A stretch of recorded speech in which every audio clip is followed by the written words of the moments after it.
We welcome you all back here to Kavanaugh Court in Bar Reeve High School in Montgomery, Indiana. Tonight's matchup is between the Bar Reeve Vikings and the North Daviess Cougars. We are about 23 minutes away from the tip, and the action tonight is not only just very off the charts here, Brad. The enthusiasm from this team to eventually make it to the postseason for the Vikings, to make it all the way to their sectionals for the 15th year in a row, is something both Graber and Austin Wagler are looking to look forward to for the rest of the season. The Lagodi Lions, who tonight are going to be facing against Shoals High School, a long-standing rivalry that both schools have actually not even attended to in over 30 years. You remember the rivalry between Lagodi and Shoals from way back in the day. Jack Butcher, the former coach of Lagodi, threatened to absolutely tear apart Shoals and not play them ever again. For the first time, actually in 30 years, Lagodi and Shoals will be playing against each other for the matchup to be kings in the Blue Chip Conference. Also for Lagodi, there was a major emphasis this week about the long-standing controversy between former coach Mike Wagner, one of the most distinguished coaches in Lagodi High School boys basketball history, who won the 2011-12 IHSAA 1A state title, the first in school history, with many questioning him as a person. And not only him as a person, but him as a parent. I sat down with him and his son. His son is actually a student over at a Michigan high school and identifies as LGBTQIA+. His son has recently come out, in other words, as gay. He also has accepted him as a person, which is probably the biggest human connection that I've had in this story, as we're about to roll the clip, getting ready and set for tip-off. It's very extraordinary to see how Wagner was responding to his son and how he could be different than other people in his entire community. Here was my conversation with him on Wednesday on Razor 94.5, and I actually talked to him a little bit about not only his standing with his son, but also about the importance of family and community. Zackerman with the basketball. He's going to give it over to Cody. Cody's now going to drive it inside to Bell. Double team, and it's stolen away by the Vikings. Here come the Vikings up the floor. He's got it with Smith. Schwarzentrooper for three. Doinks off the rim, and the rebound over to Brett Knapp. And he gets the foul, but there's actually going to be no shot on the play. He shot it in. However, the ball did not go into the net, so it's not going to count as a point. Here come the Lions with the ball. Gives it near the volleyball line, near the top of the key. He's now going to give it back to Johnson, who gives it over to Ackerman, and that one is no good. Rebound by Schwarzentrooper, and now here comes the ball from Knapp. Jason Knapp, Brett Knapp's brother. Under the old Kavanaugh Court, a very big sight to see. It was featured in the documentary and all the above, actually, as the ball is now given back to Lagodi. And the ball's trying to get stolen away by the defense. Here comes Bell for three. No good. Rebound. He's going to get the rebound. It's going to be a tie-up, but actually it's going to go back to the Vikings. 5:02 left in the first quarter. It's still a 0-0 game. Typical score you would see in English soccer, as the fans are vying their way into the stadium.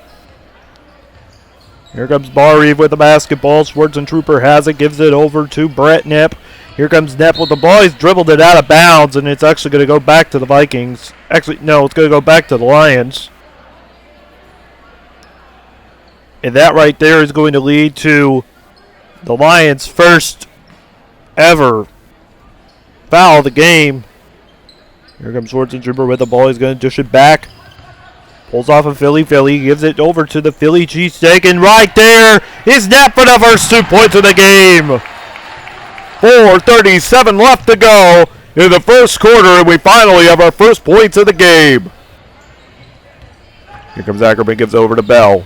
Bell looking for someone to pass to at the top of the key. He's now going to give it to Jason Knapp, who's going to give it over to the top of the key. Now it's back over to Ackerman, who has the ball. Is going to dribble it inside.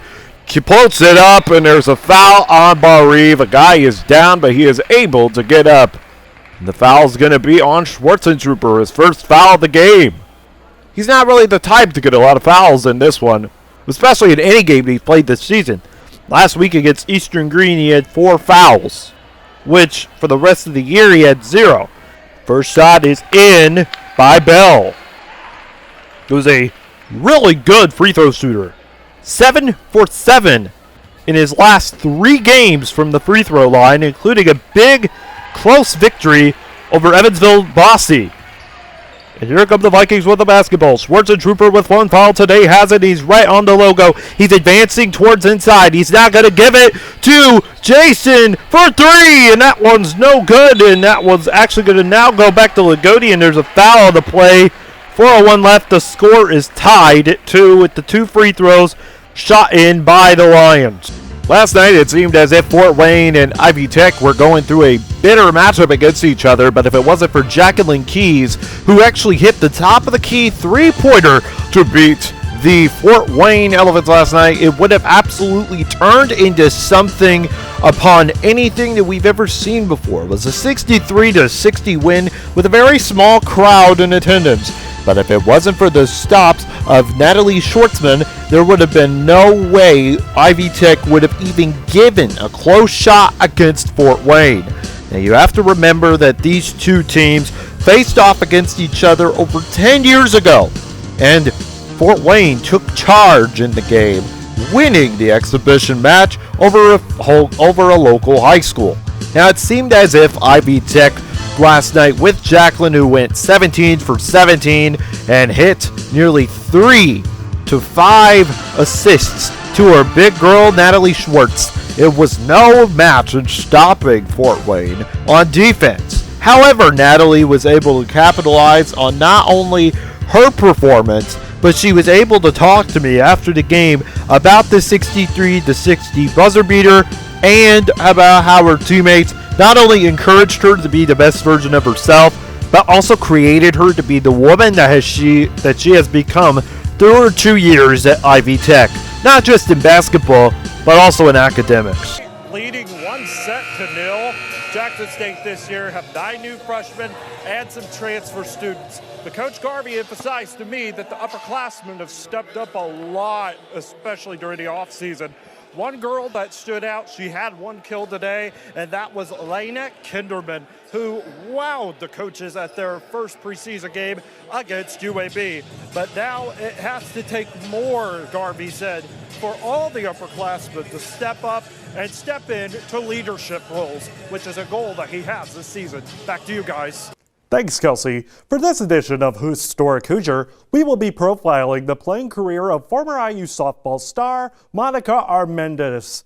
Monica played for the Hoosiers softball team from 1995 to 1998. She cleaned up at the plate and ranks among the program's all-time leaders in career batting average, slugging percentage, RBIs, doubles, and home runs. To this day, she holds IU's single-season batting average record with a .437. She earned second and third team All-America honors and first team All-Big Ten selections. She is the only softball player in Big Ten history to lead the conference in home runs multiple times in 1995 and 1997. After graduating from IU, Monica became the program's first ever professional player. She played for the Carolina Diamonds in the Women's Pro Fast Pitch League, where she set the single-season home run record, hitting 12 homers in 1999. In 2018, she was inducted into the IU Athletics Hall of Fame. That's a wrap for Historic Hoosier. Josh and Kelsey, back to you.